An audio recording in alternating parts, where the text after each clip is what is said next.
पुरुषोत्तम मास कथा अध्याय 13। ऋषि लोग बोले, हे सूत, हे महाभाग, हे सूत, हे बोलने वालों में श्रेष्ठ, पुरुषोत्तम के सेवन से राजा दृढ़धनवा शोभन राज्य पुत्र आदि तथा पतिव्रता स्त्री को किस तरह प्राप्त किया और योगियों को भी दुर्लभ भगवान के लोक को किस तरह प्राप्त हुआ। हे तात, आपके मुख कमल से बार बार कथा सार सुनने वाले हम लोगों को अमृत पान करने वालों के समान कथामृत पान से तृप्त नहीं होती है। इस कारण से इस पुरातन इतिहास को विस्तार पूर्वक कहिए। हमारे भाग्य के बल से ही ब्रह्मा ने आपको दिखलाया है। सूत जी बोले, हे विप्र लोग, सनातन मुनि नारायण ने इस पुरातन इतिहास को नारद जी के प्रति कहा है। वही इतिहास इस समय मैं आप लोगों से कहता हूँ। मैंने जैसा गुरु के मुख से राजा दृढ़धनवा का पापनाशक चरित्र पढ़ा है, उसको सब मुनि श्रवण करें। श्री नारायण बोले, हे ब्राह्मण नारद सुनिए, मैं पवित्र करने वाली गंगा के समान राजा दृढ़धनवा की सुंदर तथा प्राचीन कथा कहूँगा। है देश का रक्षक, श्रीमान, बुद्धिमान तथा सत्य पराक्रमी चित्रधर्मा नाम का राजा था। उसको दृढ़धनवा नाम से प्रसिद्ध, अति तेजस्वी, सब गुणों से युक्त, सत्य बोलने वाला, धर्मात्मा और पवित्र आचरण वाला पुत्र हुआ। कान तक लंबे नेत्र वाला, चौड़ी छाती वाला, बड़ी भुजा वाला, महातेजस्वी वह राजा दृढ़धनवा प्रशस्त गुण समूहों के साथ साथ बढ़ता गया। वह चतुर राजा दृढ़धनवा प्रसन्नता के साथ गुरु के मुख से एक बार कहने मात्र से पूर्व में पढ़े हुए के समान व्याकरण आदि 6 अंगों के साथ 4 वेदों का अध्ययन कर गुरु को दक्षिणा देकर और विधि पूर्वक उनकी पूजा कर बुद्धिमान राजा गुरु की आज्ञा से पिता चित्रधर्मा के पुर को गया। अपने नगर में वास करने वाले प्रजा वर्ग के नेत्रों को आनंदित करता हुआ जिस पुत्र को देखकर राजा चित्रधर्मा भी अत्यंत हर्ष को प्राप्त हुआ।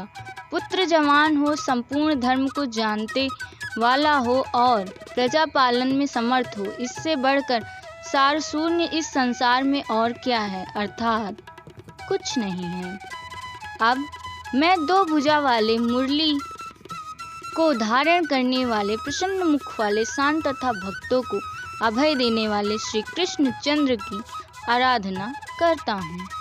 जिस तरह ध्रुव, अम्बरीश, सदार्थी, ययाति प्रमुख राजा और शिवी, रंतिदेव, ससबिंदु, भगीरथ, भीष्म, विदुर, दुष्यंत और भरत, पृथु, उत्तानपाद, प्रहलाद, विभीषण, ये सब राजा तथा और अन्य राजा लोग भी अनेकों लोगों को त्याग कर इस अनित्य शरीर से पुरुषोत्तम भगवान का आराधना कर नित्य विष्णु पद को चले गए। उसी तरह स्त्री, मकान, पुत्र आदि में स्नेह में बंधन को तोड़कर वन में जाकर हरि का सेवन करना हमारा भी कर्तव्य है।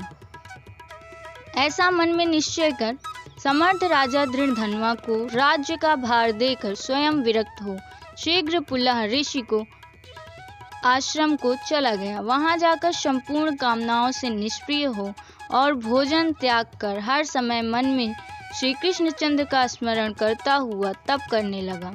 कुछ समय तक तप करके वह राजा चित्रवर्मा हरि भगवान के परम धाम को चला गया।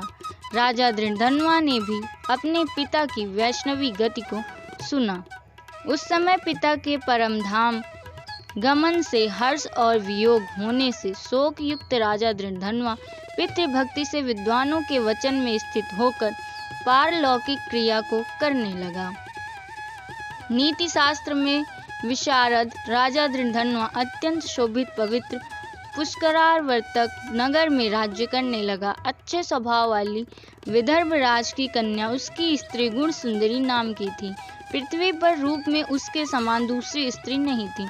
उस गुण सुंदरी ने सुंदर, चतुर, शुभ आचरण वाले 4 पुत्रों को उत्पन्न किया और संपूर्ण लक्षणों से युक्त चारुमती नामक कन्या को उत्पन्न किया। चित्रवाक, चित्रवाह, मणिमान और चित्रकुंडल नाम वाले वे सब बड़े मानी सूर अपने अपने नाम से पृथक विख्यात होने लगे। राजा दृढ़धनवा सर्वगुणी प्रसिद्ध, शांत, दांत, दृढ़ प्रतिज्ञा, रूपवान, गुणवान, वीर, श्रीमान स्वभाव से सुंदर, 4 वेद और व्याकरण आदि 6 अंगों को जानने वाला, धनुर्विद्या में निपुण, अरिष्ट वर्ग को जीतने वाला और शत्रु समुदाय का नाश करने वाला, क्षमा में पृथ्वी के समान, गंभीरता में समुद्र के समान, समता में पितामह के समान, प्रसन्नता में शंकर के समान, एक पत्नी व्रत करने वाले, दूसरे रामचंद्र के समान, अत्यंत उग्र पराक्रमशाली, दूसरे कीर्तवीर्य के समान था। नारायण बोले, एक समय रात्रि में शयन किए हुए उस राजा दृढ़धनवा को चिंता हुई कि अहो, यह वैभव किस महान पुण्य के कारण हमें प्राप्त हुआ है। ना तो मैंने तप किया, ना तो दान दिया, ना तो कहीं पर कुछ हवन ही किया।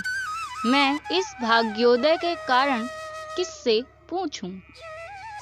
इस प्रकार चिंता करते ही राजा दृढ़धनवा की रात्रि बीत गई। प्रातःकाल ब्रह्म मुहूर्त में उठकर विधि पूर्वक स्नान कर उदय को प्राप्त सूर्य नारायण का उपस्थान कर भगवान की कला की पूजा कर अर्थात देव मंदिरों में जाकर देवता का पूजन कर ब्राह्मण को दान देकर तथा नमस्कार करके घोड़े पर सवार हो गया। उसके बाद शिकार खेलने की इच्छा से शीघ्र वन को गया। वहां पर बहुत से मृग, वराह, सिंह और गवैयों का शिकार किया। उसी समय राजा दृढ़धनवा के बाण से घायल होकर कोई मृग बाण सहित शीघ्र एक वन से दूसरे वन को चला गया। रुधिर गिरे हुए मार्ग से राजा भी मृग के पीछे गया, परंतु मृग कहीं झाड़ी में छिप गया और राजा उस वन में उसे खोजता ही रह गया। प्यास से व्याकुल उस समय राजा ने समुद्र के समान एक तालाब को देखा। वहां जल्दी से जाकर और पानी पीकर किनारे पर चला आया। वहां घनी छाया वाले एक विशाल वट वृक्ष को देखा। उस वृक्ष की जटा में घोड़े को बांधकर राजा वहीं बैठ गया। उसी समय वहां पर कोई एक परम सुंदर सुग्गा राजा को मोहित करने वाली तुलना रहित मनुष्यवाणी को बोलता हुआ आया। केवल राजा को बैठे देख उसको संबोधित करता हुआ एक ही श्लोक को बार बार पढ़ने लगा कि इस पृथ्वी पर विद्यमान अतुल सुख को देखकर तू आत्मा का चिंतन नहीं करता है तो इस संसार के पार को कैसे जाएगा। बार बार इस श्लोक को राजा दृढ़धनवा के सामने पढ़ने लगा। राजा उसके वचन को सुनकर प्रसन्न हुआ और उस पर मोहित हो गया कि इस सुख पक्षी ने दुख से जानने योग्य सार भरे हुए नारियल फल के समान अगम्य एक ही श्लोक को बार बार पढ़ते हुए क्या कहा, क्या यह कृष्ण द्वैपायन के श्रेष्ठ पुत्र सुखदेव जी तो नहीं है, जो कि श्री कृष्ण चंद्र जी के सेवक मुझको मूढ़ और संसार सागर में डूबा हुआ देखकर राजा परीक्षित के समान कृपा कर उद्धार करने की इच्छा से मेरे पास आए हैं। इस तरह चिंता करते हुए राजा दृढ़धनवा की सेना समीप आ गई। सुख पक्षी राजा को उपदेश देकर स्वयं अंतर्ध्यान हो गया। उस सुख पक्षी के वचन को स्मरण करता हुआ राजा अपने पुर में आकर बुलाने पर भी नहीं बोलता है और निद्रा रहित हो उसने भोजन को भी त्याग दिया था। तब एकांत में उसकी रानी ने आकर राजा से पूछा। गुण सुंदरी बोली, हे पुरुषों में श्रेष्ठ, यह मन में मलिनता क्यों हुई? हे भूपाल, पृथ्वी के रक्षक, उठिए उठिए, भोगों को भोगिए और वचन बोलिए। देवताओं से भी दुख से जानने योग्य उस सुख पक्षी के सत्य वचन का स्मरण करता हुआ रानी गुण सुंदरी के प्रार्थना करने पर भी राजा दृढ़धनवा कुछ नहीं बोला। पति के दुख से अत्यंत पीड़ित वह रानी भी दीर्घ सांस लेकर अपने स्वामी की चिंता के उत्कट कारण को नहीं जान सकी।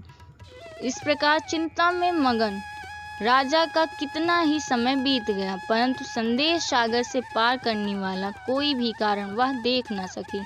नारद जी बोले, हे मुने, इस तरह चिंता को करते हुए पृथ्वीपति राजा दृढ़धनवा का क्या हुआ सो आप कहें, क्योंकि हे मुने, निर्मल वैष्णव चरित्र थोड़ा भी यदि सुना जाए तो पापों का नाश हो जाता है।